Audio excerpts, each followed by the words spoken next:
జాగృతి, జై కవితక్క. నా పేరు మేక లలిత యాదవ్. నేను తెలంగాణ జాగృతి మహిళా విభాగం రాష్ట్ర ఉపాధ్యక్షురాల్ని. ఏదైతే నిన్న ప్రెస్ మీట్ పెట్టి అక్కకు వెన్నుపోటు పెడిచిరంటారో ఇది నిన్న జరిగింది కాదు. గత సంవత్సరంన్నర కాలంగా అక్క జైలు పోయినప్పటి నుంచే జరుగుతుంది ఈ వెన్నుపోటు అనేది. ఏదైతే వెన్నుపోటు నాయకులతో సోపతులు చేసి ఇలా పదవులు అనుభవించి నిన్న చెప్తున్నారు మీటింగ్లల్లో కూటీకి లేకుండా వచ్చినాం, ఇలా రబ్బర్ చెప్పులు వేసుకొని వచ్చినామని అన్నారు. ఈ రోజు కూటీకి లేకుండా వచ్చి కోట్లకు పడగలెత్తింది ఎవరన్నా? ఇవాళ మీరు కాదా? ఇవాళ మీ చుట్టూన్న నాయకులు లీడ్ చేసింది ఎవరన్నా? మీరు కాదా? ఈ రోజు ఎవరు జాగృతిలో అక్కని కలవాలన్నా అపాయింట్మెంట్ ఇచ్చేది ఎవరన్నా? మీరు కాదా? ఇవన్నీ జరిగి ఈ రోజు ఒక ఆడబిడ్డ జైలుకు పోతే ఆడికి నేను నా కొడుకు ఈ రోజు ఢిల్లీకి నేను ఇలా అక్క కోర్టుకు వస్తుందని పోతే అక్కడ అవమానించిండు నన్ను రాజీవ్ సాగర్ అన్న. ఏంది మీరు కాంగ్రెస్కి చేసిరని? ఎవరన్నా కాంగ్రెస్కు సపోర్ట్ చేసింది? నిజాయితీ గల ఉన్నాం కనుక ఈరోజు ఒక కార్పొరేటర్ గెలిచినా కూడా పదవిని తృణపాయం వదిలి అక్కతో కలిసి పనిచేస్తాను వచ్చినాం.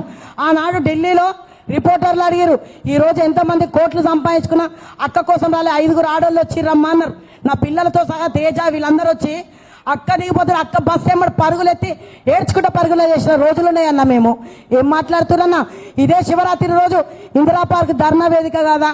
అక్క దీక్ష చేస్తే సాయంత్రం ఒక ఆడబిడ్డను నన్ను అవమానించినావు, నిన్నెవరు రమ్మన్నారు స్టేజ్ మీదకి మాట్లాడమని అన్నావు. ఇవన్నీ లీడ్ చేసింది ఎవరన్నా? ఈరోజు పదవులు అనుభవించి ఈరోజు అక్క దగ్గర ఏం లేకుండా వచ్చి ఇలా కోట్లకు పడగలెత్తి ఈరోజు మీ పదవులకు వచ్చి కన్న తల్లి బిడ్డ అని చెప్పింది. తల్లి పాలు తాగి తల్లి వెమ్మునే గుడ్డే నీకెక్కడ ఉంటుందన్న విశ్వాసం? ఏదైతే కేసీఆర్కు వెన్నుపోటు పడుతుందో ఆ వెన్నుపోటు నాయకులకు ఈరోజు కవితకు వెన్నుపోటు పొడిచే నాయకులు మీరంతా కలిసి జతగట్టిరు. ఏం చేస్తారన్నా? మీరంతా ఏం చెయ్యగలుగుతారు? అసలు ఈరోజు కేసీఆర్ ముఖం చూసే కవిత దగ్గరకు వచ్చినామన్నారు. కేసీఆర్ ముఖం చూసి కాదన్నా, కేసీఆర్ కూతురు అయితేనే డైరెక్ట్ కవితక్క కేసీఆర్ దగ్గర పోవాలంటే ఎవరి దగ్గర పోతుందన్న విషయంతో కవితక్క దగ్గర పోయారు. ఆనాడు మీ ముఖాలు ఎవరు గుర్తుపడతారన్నా? ఎవరు గుర్తుపట్టారు? ఆనాడు కవితక్క దగ్గర ఉండి కవితక్క ఇంట్లో పని చేసుకుంటూ ఈరోజు కేసీఆర్ దగ్గర మీ అన్ని పరిచయాలు పెంచుకొని మీ ఆస్తులు కూడగట్టుకొని ఈరోజు కవితక్క నాన్న పెద్దగా అయిందా మీరందరూ? ఇలా ఏం మాట్లాడుతున్నా? ఒక్కొక్క బాధ అనిపిస్తుంది మాకు. మేము ఇలా ₹1 లబ్ధి పొందలే అక్క కోసం. అయినా నేను జాగృతి నుండే కార్పొరేటర్ గెలిచిన అయినా సరే ₹1 లబ్ధి పొందకున్నా అక్క కోసం పనిచేస్తున్నాం మేము. ఈ రోజు మీరు తెగ బలిసి ఇక్కడ మొత్తం బలిసి ముడ్డుకోడిన బలిసి అంట చికెన్ సెంటర్కి వచ్చి తోడగొట్టినట్టుంది. మీరు అంటే మీరే సవాలు విసురుతున్నారు. మేము బలిసినా, మేము తిన్నామంతా, మేము బలిసినా మీకు ఏం చేస్తారని. ఈరోజు అది కాదన్న ముఖ్యము. రేపు భవిష్యత్తు ఆలోచించుకోండి. కర్మఫలం ఎవరిని వదిలిపెట్టదు.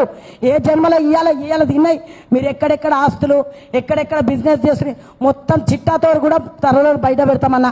మీరు ఎక్కడెక్కడ సంపాదించుకున్నాయి అన్నీ చేస్తాము. గుర్తుపెట్టుకోండి అన్న, ఒక్కసారి గుర్తుపెట్టుకోండి. తల్లిలా చూసుకున్న అక్కని ఈరోజు ఇన్ని మాటలన్నా అవమానించారు. మేము ఏ రోజు ₹1 కూడా లబ్ధి చెందలే అక్క విషయంలో. అయినా సరే అక్క కోసం ఇదే తీర్మార్ మల్లన్న అక్కని మాట్లాడితే ఎక్కడ పోయిరన్నా? మీరు ఏం మాట్లాడుతున్నారన్నా? ఇవాళ మీ ఇంటి ఆడబిడ్డకు మీ ఇంట్లో మీ బిడ్డకో చెల్లికో జరిగితే ఈ రకంగానే ఉంటారా అన్న? ఇవాళ వెన్నుపోటు పడిచే నాయకులతోటి మీరు వెన్నుపోటు పడిచే అక్కను పోయి ఏం లాభపడతాం అనుకుంటున్నారు? గమర్ద గుర్తు పెట్టుకోండి. ఏది ఏమైనా భగవంతుడు అనేటోడు ఉంటే తప్పక శిక్ష అనుభవిస్తారు. ఇలా అన్ని రకాలుగా లబ్ధి పొంది ఉన్నారంటే మీరే. మొత్తం తెలంగాణ జాగృతి అక్క దగ్గర రానియకుండా మమ్మల్ని కూడా దూరం చేద్దామని చూస్తాం. నన్ను తిడితే కూడా ఇదే పండుగ రోజు కూడా నేను నేర్చుకుంటా పోయినా. అయినా నేను బాధపడలే. తర్వాత అరే నేను అక్క అంటే బాధపడాలి కదా, రాజీవ్ సాగర్ ఎవరు ఆయన పనిచేస్తే ఆయన లబ్ధి పొందింది, ఈరోజు చైర్మన్ ఆయన పక్క పోయింది అని నేను బాధపడలేదు. ఆ రోజే నీ మాటలకు నేను బాధపడిపోతే ఈరోజు నాలాంటి వాళ్ళు ఎంతోమంది ఆడబిడ్డలను కూడా మీరు దూరం చేసేవాళ్ళు కదన్న. అది ఒక్కసారి గుర్తుపెట్టుకొని మాట అనే ముందు 1 వేలు అక్కని చూపించే ముందు 4 తిరిగి 4 వేలు మీకే చూపిస్తాయి. అది గుర్తుపెట్టుకొని అక్కని మాట్లాడే అనే ముందు జాగ్రత్త తీసుకొని అక్కకు బేషరతుగా మీరందరూ క్షమాపణ చెప్పాలని కోరుకుంటూ నాకు ఈ అవకాశం ఇచ్చిన నాకు ధన్యవాదాలు.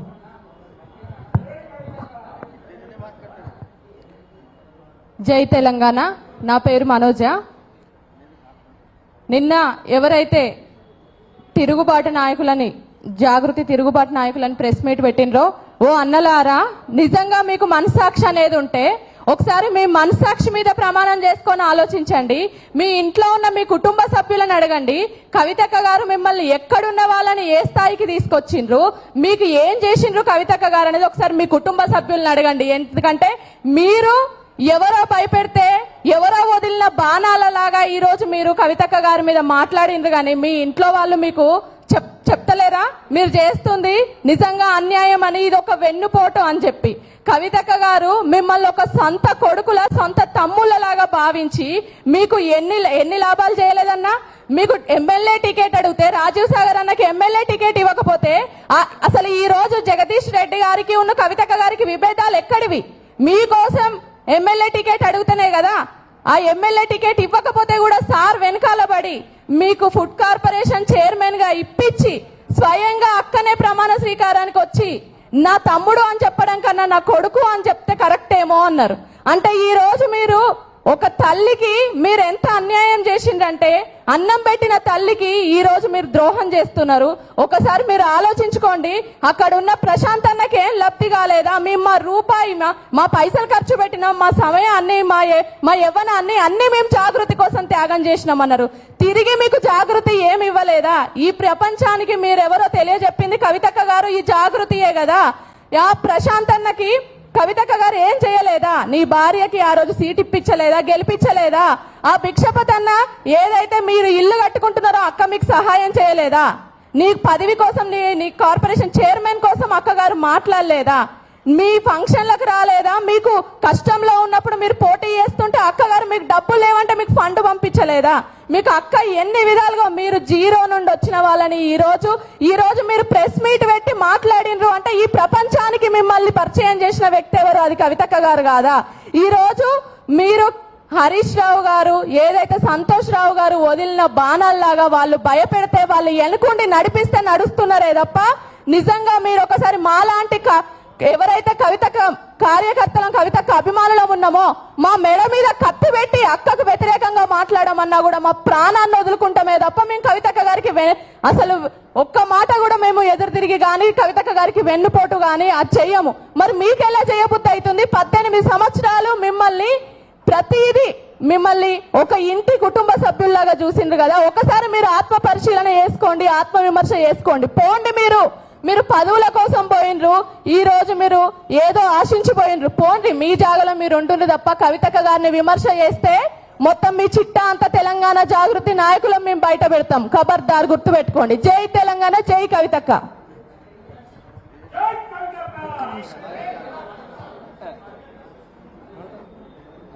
జై తెలంగాణ. నా పేరు సుచిత్ర. నేను తెలంగాణ జాగృతి గ్రేటర్ హైదరాబాద్ మహిళా కన్వీనర్ని. అసలు రాజీవన్న గారు వాళ్ళ తల్లిదండ్రులకు పుట్టినందుకు ఆ ఊరి ప్రజలకు కూడా తెలుసో తెలియదో కానీ కవితక్కతో ఉన్నందుకు యావత్ తెలంగాణ ప్రజలకు తెలిసింది. ఏమని అనంటే కవితక్క గారి అనుచరుడు రాజీవ్ సాగర్ అని. ఆ విషయం ఈరోజు మర్చిపోవడం నిజంగా చాలా బాధాకరమైన విషయం. ఎందుకంటే రాజీవన్న గారి సోదరు ఎవరైతే ఉన్నారో ఆమెనా ప్రతి సంవత్సరం రాఖీ కట్టిందో లేదో కానీ తన సొంత తమ్ముడిగా భావించి కవితక్క మాత్రం ప్రతి సంవత్సరం తనకు రాఖీ కట్టి తన సోదర భావాన్ని తెలుపుకునేది. అలాంటి సోదరి పట్ల మీరు ఈ విధంగా మాట్లాడడం నిజంగా చాలా బాధాకరమైన విషయం. ఇంకో విషయం ఏమిటంటే మీరు ఏ స్థాయి నుండి ఏ స్థాయికి ఎదిగిండ్రో అది మొత్తం కవితక్క పెట్టిన భిక్ష అని మాత్రం మీరు గుర్తు పెట్టుకోవాలి. కవితక్క పక్కన ఉంటేనే మీకు ఆ గుర్తింపు వచ్చింది, కవితక్కతోనే మీకు జీవనం అనేది గడిచింది. ఆ విషయం మాత్రం మీరు మర్చిపోవద్దు. ఎందుకంటే కన్న తల్లిని మర్చినా మనకు బ్రతుకు తెరువు చూపించిన తల్లిని మాత్రం మరవద్దు. ఇది మాత్రం మీకు పక్క. ఎందుకంటే ఇప్పుడు మీరు ఇంతగా చెప్తున్నారు, తను ఏ స్థాయిలో ఉన్న వాళ్ళని ఏ స్థాయిలోకి తీసుకొచ్చింది మీ ప్రతి ఒక్కరికి తెలిసిన విషయం.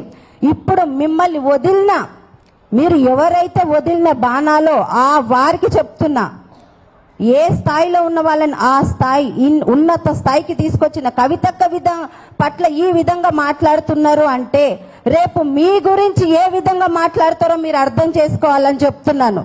ఎందుకంటే వాళ్ళకు ఏ స్థాయి లేనప్పుడే అక్క చేయూత ఇచ్చి వాళ్ళని ఒక ఉన్నత స్థాయికి తీసుకొచ్చింది. అలాంటి అక్కనే ఈ విధంగా మాట్లాడుతున్నారంటే అన్ని విధాలుగా పదవులు పొంది అన్ని ఆస్తులు పోగు చేసుకొని మీ దగ్గరకు వచ్చిండ్రు. ఇప్పుడు మీ చెప్పినట్టుగా మాట్లాడుతున్నారు. రేపు మీకు వ్యతిరేకించరని మీరు ఎలా నమ్ముతున్నారు? ఈ వెన్నుపోటు అనేది ఇక్కడే కాదు అక్కడ కూడా ఉంటుంది. కాబట్టి మేము చెప్పేది ఒక్కటే, జాగృతి కార్యకర్తలము ఏకదాటిపై నించున్నాము.